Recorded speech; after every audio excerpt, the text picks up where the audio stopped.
Hello नमस्कार साथियों, स्वागत है आप सभी का आज की बेहतरीन क्लास में। आज है 26 जनवरी 2023। तो गणतंत्र दिवस की आप सभी को हार्दिक शुभकामनाएं।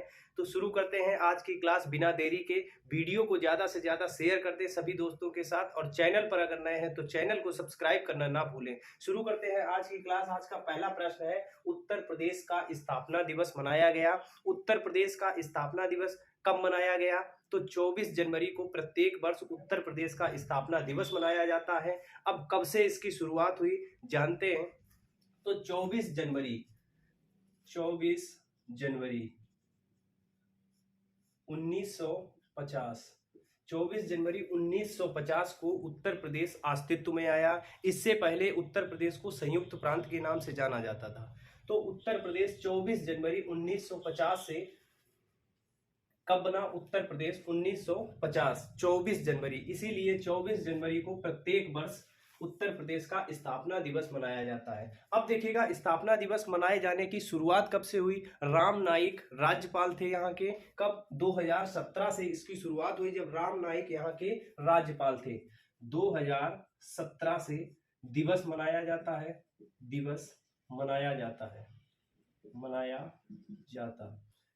तो 2017 से दिवस मनाए जाने की शुरुआत हुई। 2017 में ये घोषणा किसके द्वारा की गई थी? 2017 में घोषणा की गई थी राम नाईक द्वारा। राम नाईक द्वारा घोषणा की गई थी। राम नाईक कौन थे?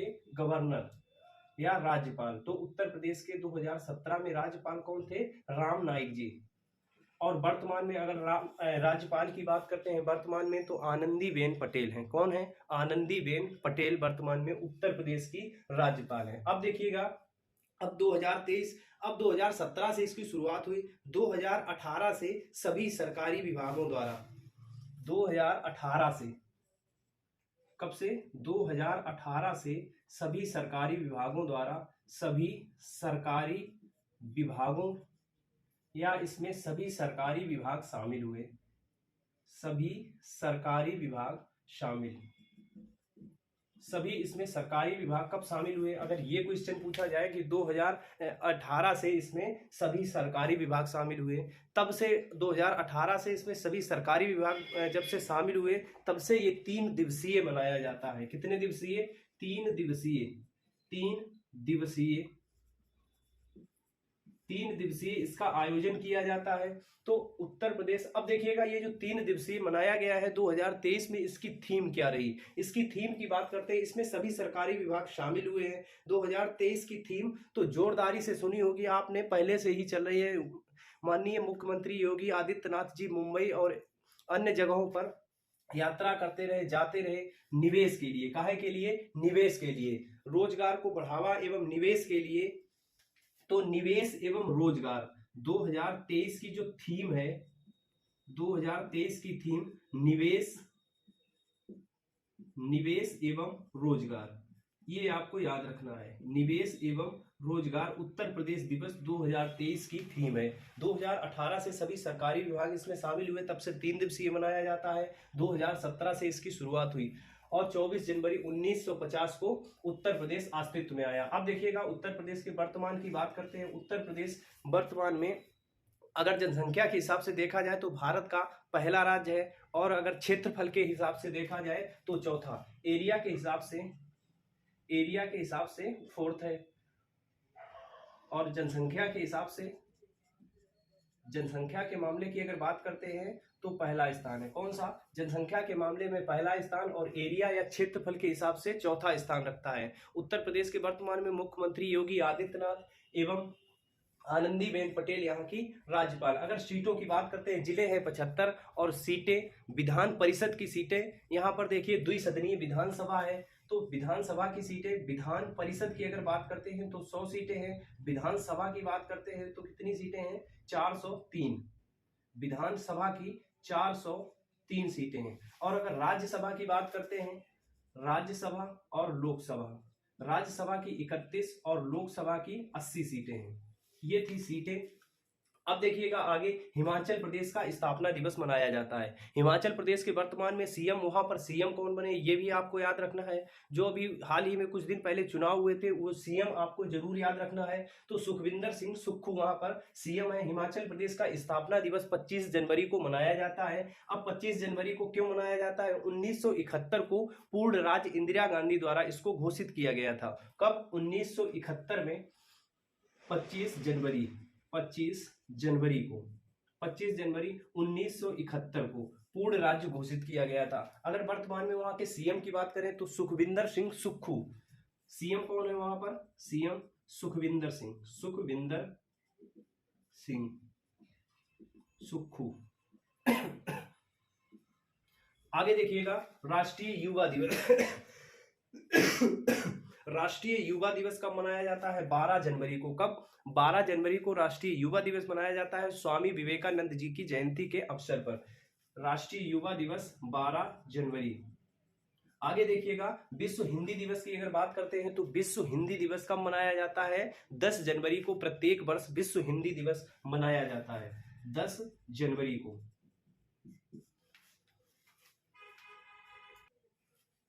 आगे देखिएगा, दूसरा प्रश्न, T20 cricketer of the year 2022। Men's की बात करते हैं तो मेंस में किसको चुना गया? ये किसके द्वारा चुने जाते हैं?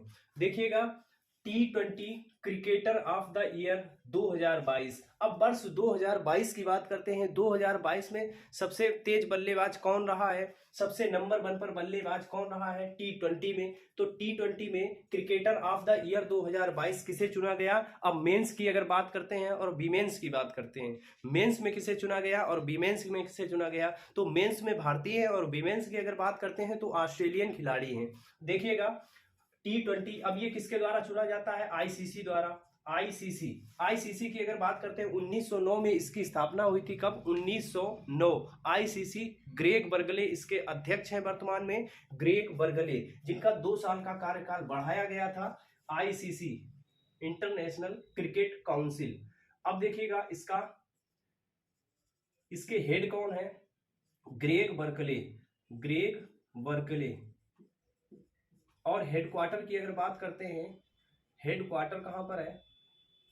हेडक्वार्टर की अगर बात करते हैं तो इसका हेडक्वार्टर कहां पर स्थित है? दुबई में। कहां पर? दुबई, संयुक्त अरब अमीरात। Dubai UAE. स्थापना की अगर बात करते हैं, स्थापना कब हुई थी? स्थापना 1909। ये जानकारी आपको पता होनी चाहिए। ग्रेग बर्गले, दुबई और स्थापना 1909। आईसीसी के बारे में ये जानकारी आपको होनी चाहिए। आगे देखिएगा, अब मेंस की अगर बात करते हैं तो मेंस में किसको चुना गया? भारत के खिलाड़ी हैं सूर्य कुमार यादव, जिनको सूर्या कहते हैं। सूर्य कुमार यादव सबसे तेज चलने वाले बल्लेबाज हैं। अब देखिएगा, इन्होंने 2022 में बहुत अच्छा परफॉर्म किया है। 2022 में इन्होंने कितने? 31 अंतरराष्ट्रीय मैच खेले। कितने? 31 अंतरराष्ट्रीय मैच खेले हैं। 31 इंटरनेशनल मैच में 1164 रन बनाए। 2022 में परफॉर्म कैसा रहा इनका? 2022 में 31 इंटरनेशनल मैच खेले हैं। कितने? 31 इंटरनेशनल मैच खेले हैं, अंतरराष्ट्रीय मैच खेले हैं। और रन कितने बनाए? 1164 रन। 1164 रन बनाए, जो कि 1000 प्लस बनाने वाले दूसरे बल्लेबाज बने हैं। कौन से? 1000 के प्लस बनाने वाले साल के दूसरे बल्लेबाज बने हैं। एक साल में 1000 से ऊपर रन बनाने वाले दूसरे बल्लेबाज बने। 1164 रन इन्होंने बनाए हैं 2022 में इंटरनेशनल 31 मैचों में। अब देखिएगा, और इन्होंने बहुत सारे रिकॉर्ड तोड़े हैं 2022 में। अन्य रिकॉर्ड भी तोड़े हैं, अन्य रिकॉर्ड तोड़े हैं। आगे बात करते रहेंगे इसकी जानकारी। सूर्य कुमार यादव क्वेश्चन आने वाला है, याद रखिएगा इनसे बनने वाले क्वेश्चन। तो 2022 में इन्हें T20 cricketer of the year men's में चुना गया है कहाँ के खिलाड़ी? भारत के। कहाँ के खिलाड़ी हैं? भारत के। अब देखिएगा, अगर वीमेंस की बात करते हैं, ये तो मेंस के हो गए। अगर वीमेंस की बात करते हैं महिला में, तो महिला में किसे चुना गया? एक ऑस्ट्रेलिया के खिलाड़ी हैं, ऑस्ट्रेलिया के खिलाड़ी लाहलिया मैकग्रा।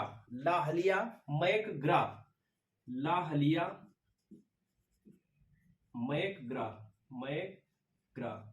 देखिएगा, लाहलिया मैग्रा और सूर्य कुमार यादव को चुना गया। लाहलिया मैग्रा ये कहाँ की खिलाड़ी हैं? ऑस्ट्रेलिया की। भारत की स्मृति मंधाना और पाकिस्तान की निदा डार, इनको क्रॉस करके इन्होंने ये पुरस्कार जीता है।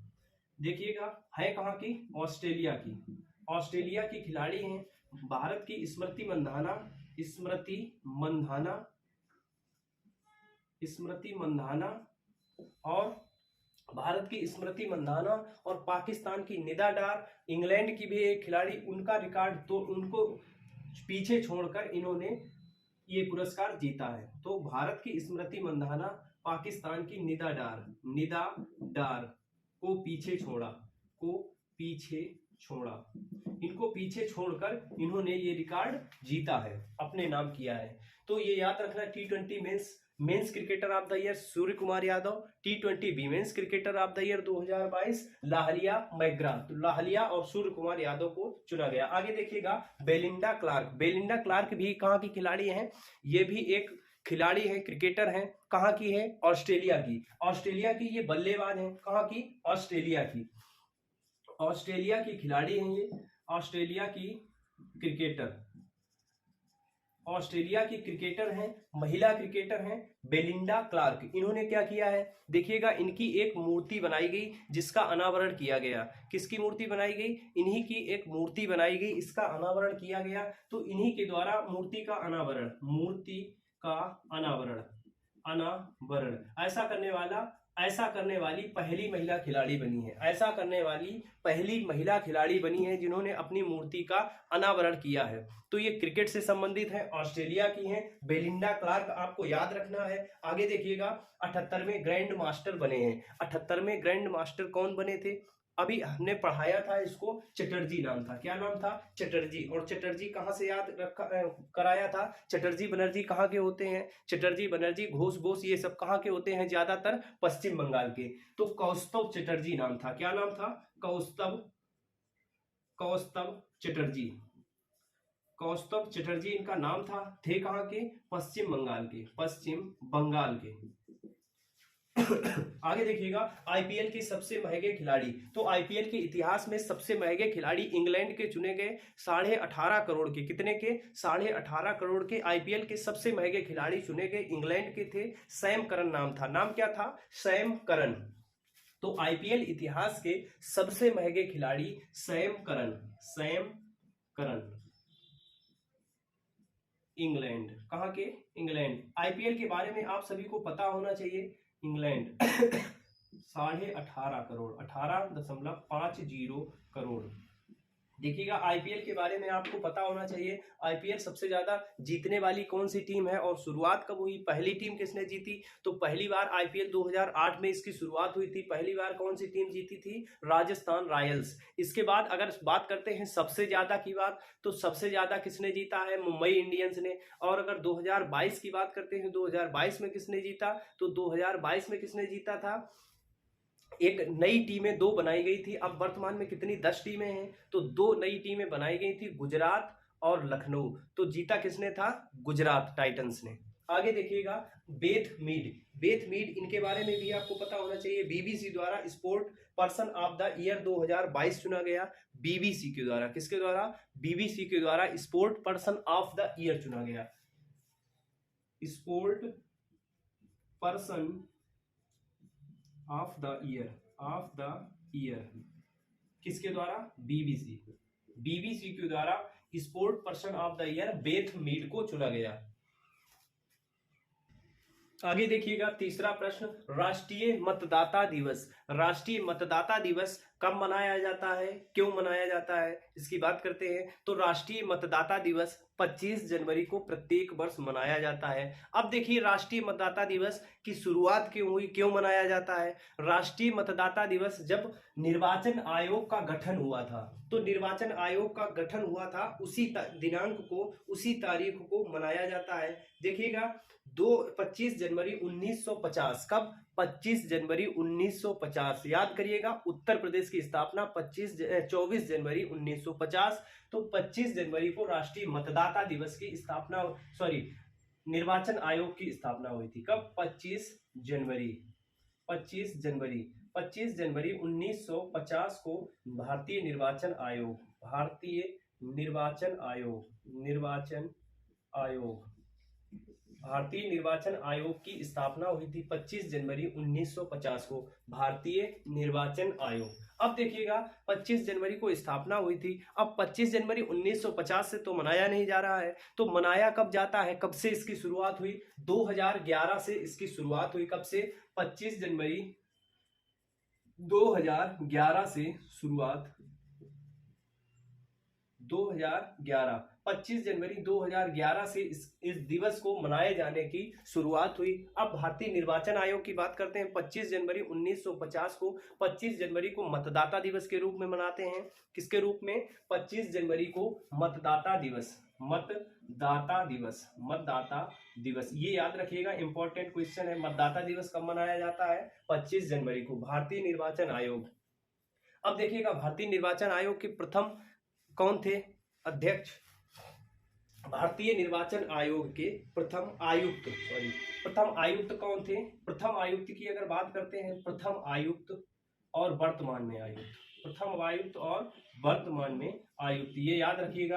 तो प्रथम आयुक्त कौन थे? सुकुमार सेन। और वर्तमान की अगर बात करते हैं तो राजीव कुमार, सुकुमार सेन, सुकुमार सेन थे। और वर्तमान में राजीव कुमार, वर्तमान में कौन है? राजीव कुमार। तो वर्तमान में इसके आयुक्त कौन है? राजीव कुमार। 1950 को इसकी स्थापना हुई थी। इसके बारे में इतनी जानकारी आपको पता होनी चाहिए। आगे देखिएगा 2023 में इसकी थीम, अब ये बहुत इंपॉर्टेंट है। 2023 में इसकी थीम क्या रही? Nothing like voting, I vote for sure. Theme याद रखिएगा, थीम बहुत इंपॉर्टेंट होती है, क्योंकि सीजीएल में थीम पूछी जा चुकी है, सीजीएल में कई थीमें पूछी गई, तो इसलिए थीम जरूर आपको याद रखनी है। तो 2023 थीम, 2023 इंपॉर्टेंट है। इस बार थीम सरकार द्वारा बहुत लंबी लंबी बनाई जा रही हैं, सभी की थीमें हर साल इस साल लंबी लंबी बनाई जा रही, तो याद रखिएगा थीम जो इंपॉर्टेंट है, थीम आने की बहुत संभावना रहेगी। अब देखिएगा इसकी थीम क्या बनाएगी? Nothing like voting, nothing, nothing like voting, VOTING, nothing like voting, I vote for sure, I vote for sure. देखिएगा nothing like voting, I vote for sure. इसमें क्या कहा गया है कि वोट जैसा कुछ भी नहीं है, वोट जैसा कुछ भी नहीं है, मैं वोट डालने जरूर जाऊंगा। तो ये जागरूकता जैसी एक मनाया गया है, जागरूकता अभियान सा चलाया जाता है। एक दिल्ली में इसका आयोजन किया गया, कहां पर? दिल्ली में इसका आयोजन किया गया, जिसमें मुख्य अतिथि के रूप में द्रौपदी मुर्मू राष्ट्रपति को बुलाया गया। किसको? मुख्य अतिथि के रूप में द्रौपदी मुर्मू जी को, राष्ट्रपति को बुलाया गया। आयोजन कहां पर हुआ? तो नई दिल्ली में। इसका आयोजन होता रहता है मतदान के महत्व के रूप में, मतदान के महत्व को बताने के लिए, मतदान इसकी जागरूकता बढ़ाने के लिए आयोजन किए जाते हैं। ये ज्यादा इंपॉर्टेंट नहीं है, इंपॉर्टेंट ये याद रखिएगा, nothing like voting, I vote for sure, यही बिल्कुल हिंदी में लिखा हुआ मिलेगा, याद रखिएगा, इंपॉर्टेंट है। आगे देखिएगा अंतरराष्ट्रीय पतंग महोत्सव, इसका आयोजन कहां से शुरू हुआ और इसका उद्घाटन किसने किया था? तो उद्घाटन किसने किया था? नरेंद्र मोदी द्वारा इसका उद्घाटन किया गया, पीएम मोदी द्वारा। अब देखिएगा शुरुआत कहां से हुई थी? अहमदाबाद से। कहां से? अहमदाबाद से इसकी शुरुआत हुई थी। अब इसकी भी थीम याद रखनी है। तो 2022 इस बार इसकी थीम क्या रही? एक धरती एक परिवार, एक धरती एक परिवार। अंतरराष्ट्रीय पतंग महोत्सव की थीम एक धरती एक परिवार एक भविष्य। थीम एक धरती एक परिवार एक भविष्य, एक भविष्य। देखिएगा इस तरीके से थीम एक धरती एक परिवार एक भविष्य, ये थीम किसकी थी? अंतरराष्ट्रीय पतंग महोत्सव। इसी तरीके की अगर बात करते हैं पर्यावरण महोत्सव की, तो पर्यावरण महोत्सव 5 जून को इसका आयोजन किया जाता है। 5 जून पूछा जाने वाला नहीं है, पूछा क्या जाएगा? एक, केवल एक पृथ्वी, ये इसकी थीम थी। किसकी? पर्यावरण दिवस की। केवल एक पृथ्वी, ये इसकी थीम थी। केवल एक पृथ्वी, एक पृथ्वी। मनाया कब जाता है? 5 जून। ये 5 जून तो पूछा नहीं जाएगा, पूछा क्या जाएगा, थीम पूछी जाएगी इसकी। तो थीम क्या थी, केवल एक पृथ्वी। आगे देखिएगा संगीत दिवस। अब देखिए संगीत दिवस, इसका आयोजन कब किया जाता है, 21 जून। 21 जून। अब संगीत दिवस, इसकी थीम क्या थी, चौराहों पर संगीत। इसकी थीम क्या थी, संगीत दिवस की थीम क्या थी, थीम चौराहों पर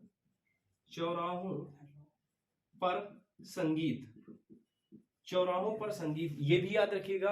अब देखिए थीम हमने कितनी लिखा दी, 4 थीम। पतंग महोत्सव की थीम एक धरती एक परिवार एक भविष्य। पर्यावरण दिवस की थीम एक केवल एक पृथ्वी। आगे संगीत दिवस की थीम चौराहों पर संगीत। और इस बार मतदाता दिवस की थीम क्या रही, nothing like voting, I vote for sure. Important है, याद रखिएगा।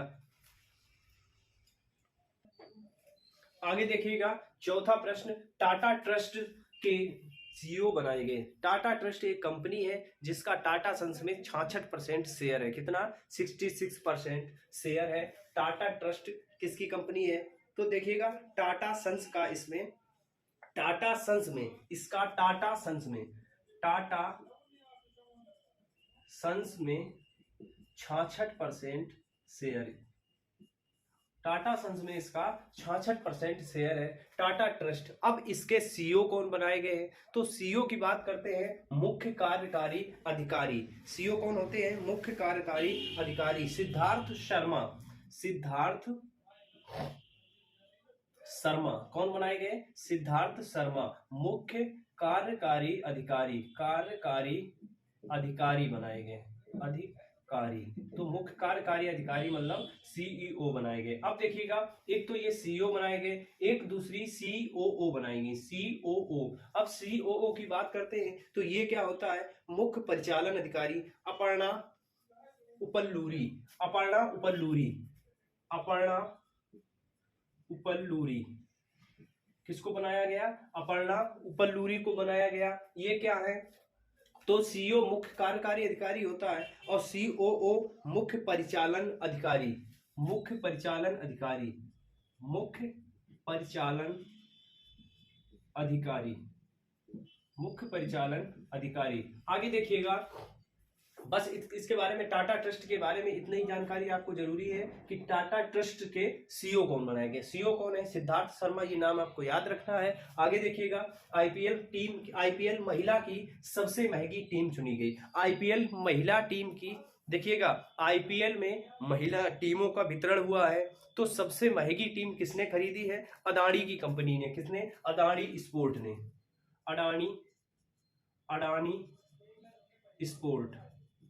अडानी स्पोर्ट ने खरीदी है। इसके बारे में डिटेल जानकारी हम आपके लिए कल लेकर आएंगे, क्योंकि अभी टीमें बिच रही हैं, अभी टीमों की बिक्री हो रही है, किसने कौन सी टीम खरीदी है। तो सबसे महंगी टीम किसने खरीदी है, अडानी ने। किसने खरीदी है, अडानी ने। अगर रुपए की बात करते हैं 1 2 8 9, याद रखिएगा 1 2 8 9, 1 2 8 9, इस तरीके से याद कर लीजिएगा। सबसे महंगी टीम की कौन खरीदेगा, अडानी स्पोर्ट लिमिटेड। तो आईपीएल महिला की सबसे महंगी टीम किसके द्वारा खरीदी जाएगी, आईपीएल के द्वारा, सॉरी अडानी के द्वारा। आगे देखिएगा क्रिस हिपकिंस। क्रिस हिपकिंस कौन है, इसके बारे में हमने पढ़ाया था आपको। तो न्यूजीलैंड के 41वें पीएम है। न्यूजीलैंड के 41वें पीएम है। जेसिका अर्डन के इस्तीफे के बाद 41वें पीएम कौन बनाए गए, क्रिस हिपकिंस। कौन से नंबर के हैं, न्यूजीलैंड के 41वें पीएम। अब ये याद रखिएगा, न्यूजीलैंड के 41वें पीएम बने हैं। ये इतना इंपॉर्टेंट नाम नहीं है जितना जेसिका अर्डन है। जेसिका अर्डन, इस्तीफा पूछा जा सकता है, इस्तीफा किसने दिया, तो जेसिका अर्डन ने इस्तीफा दिया। इसके बाद इनको चुना गया, 41वें पीएम है। इसके बाद अक्टूबर में वहां पर आम चुनाव है। आगे देखिएगा बाल कृष्ण दोषी। देखिएगा मुलायम सिंह यादव को मरणोपरांत, माननीय मुलायम सिंह यादव को मरणोपरांत, और इसके बाद बाल कृष्ण दोषी जी को भी मरणोपरांत पुरस्कार दिया गया। इनका हाल ही में अभी निधन हुआ था, कुछ ही दिन पहले। अभी हमने पढ़ाया था कल की क्लास में कि बाल कृष्ण दोषी जी का निधन हो गया। अब इसके बाद इसकी घोषणा हो चुकी है, इसके बाद इसकी घोषणा की जा चुकी है कि इनको पुरस्कार मिलेगा। तो इन दोनों लोगों को पुरस्कार दिए गए हैं। पद्म विभूषण, कौन से पद्म विभूषण पुरस्कार देने की इनको घोषणा हुई है। इसके बारे में डिटेल जानकारी आपको टेलीग्राम ग्रुप पर मिल जाएगी, किसको कौन सा पुरस्कार दिया गया है, क्योंकि बहुत सारे पुरस्कार होते हैं, उनको पढ़ाना मुश्किल हो जाता है। मुख्य रूप से जो होंगे उनको कल की क्लास में हम आपके लिए लेकर आएंगे। इस तरीके से देखिए, बालकृष्ण दोषी और मुलायम सिंह यादव दोनों लोगों को मरणोपरांत दिया गया है। इंपॉर्टेंट है, याद रखिएगा। बालकृष्ण दोषी, इनका हाल ही में निधन हो गया था। ये अब देखिएगा, इनको कौन सा पुरस्कार दिया गया, और इसके पहले ये थे क्या, आर्किटेक्चर थे। कौन थे, आर्किटेक्चर। आर्किटेक्चर को कौन सा पुरस्कार दिया जाता है, ये भी आपको याद रखना है। तो प्रित्जर पुरस्कार से सम्मानित थे। कौन, ये प्रित्जर पुरस्कार से सम्मानित थे। प्रित्जर पुरस्कार से सम्मानित थे। और इनको कौन सा पद्म विभूषण पुरस्कार मुलायम सिंह के सहित इनको भी दिया गया। आर बोनी ग्रेवियल, ये कहाँ की है, ये अमेरिका का नाम है। कहाँ का नाम है, ये नाम याद रखना, अमेरिका की है। इनको क्या चुना गया, तो इनको क्या चुना गया अभी अमेरिका में मिस अमेरिका में अभी मिस यूनिवर्स, क्या चुना गया, मिस यूनिवर्स। ये आयोजन कौन सा था, 71वां। मिस यूनिवर्स किसे चुना गया, आर बोनी ग्रेवियल को चुना गया। हरनाज सिंधु पिछली बार की थी, वो कहाँ की थी, अपने भारत की। कहाँ की, अपने भारत की थी। हरनाज सिंधु को पिछली बार 2021 का चुना गया था, इनको 2022 का चुना गया है। अब ये प्रतियोगिता कौन सी थी, 71वें नंबर की है। कहाँ की, ये यूएसए की, अमेरिका की। आगे देखिएगा, 5वां प्रश्न, उत्तर भारत की सबसे बड़ी तैरती सौर परियोजना। कहाँ की, उत्तर भारत की अगर बात करते हैं तो उत्तर भारत का पूछा गया। उत्तर भारत की सबसे बड़ी तैरती हुई सौर परियोजना कौन सी है। देखिएगा 2000, कितनी, 2000 की बनाई जा रही है। 2000 KWP, कितनी, 2000 KWP। अब 2000 की ये बनाई जा रही है, कितने की, 2000 की। कहां पर, सेक्टर 39 में। कहां पर, सेक्टर 39 में, चंडीगढ़ में। कहां पर, चंडीगढ़ के सेक्टर 39 में, चंडीगढ़ में सेक्टर 39। अब देखिएगा, परियोजना की लागत 2000 KWP की परियोजना है, तो इसकी लागत कितनी आएगी। अगर लागत की बात करते हैं तो लगभग 11.5 करोड़, कितने, लगभग 11.5 करोड़, 11.70 करोड़ रुपया। कितनी लागत आएगी, 11.70 करोड़ इसकी लागत आएगी। अगर बात करते हैं, देखिएगा उत्तर भारत की सबसे बड़ी है। कहाँ की, उत्तर भारत की सबसे बड़ी परियोजना, सौर परियोजना की अगर बात करते हैं, कहाँ पर उद्घाटन किया गया, चंडीगढ़ में। कहाँ पर, चंडीगढ़ में। अब 2000 KWP की है। अब 11.70 करोड़ इसकी लागत आएगी। उद्घाटन किसने किया, बनवारी लाल पुरोहित ने। किसने, उद्घाटन बनवारी लाल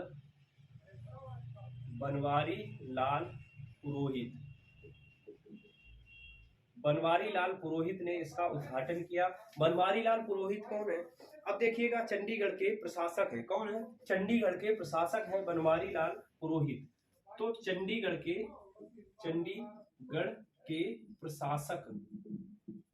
के प्रशासक हैं बनवारी लाल पुरोहित, इनके बारे में आपको याद रखना है। और पंजाब के गवर्नर भी यही है। कौन, पंजाब के अगर गवर्नर या राज्यपाल की बात करते हैं तो पंजाब के वर्तमान में राज्यपाल कौन है, बनवारी लाल पुरोहित। ये कुछ दिन पहले कहाँ के थे, तो ये तमिलनाडु के थे। कहाँ के, तमिलनाडु। अब वर्तमान में कहाँ के गवर्नर हैं, पंजाब के गवर्नर बनवारी लाल पुरोहित, और चंडीगढ़ के प्रशासक भी हैं। इन्होंने उद्घाटन किया है। 2000 KWP की परियोजना है, 11.70 करोड़ इसकी लागत आएगी। चंडीगढ़ में उत्तर भारत की सबसे बड़ी तैरती हुई सौर परियोजना, ये याद रखना। आगे देखिएगा, विश्व का सबसे बड़ा तैरता हुआ सौर संयंत्र। अगर विश्व की बात करते हैं, विश्व का सबसे बड़ा तैरता हुआ सौर संयंत्र, तो ये कहां पर है, मध्य प्रदेश में। कहां पर, मध्य प्रदेश में।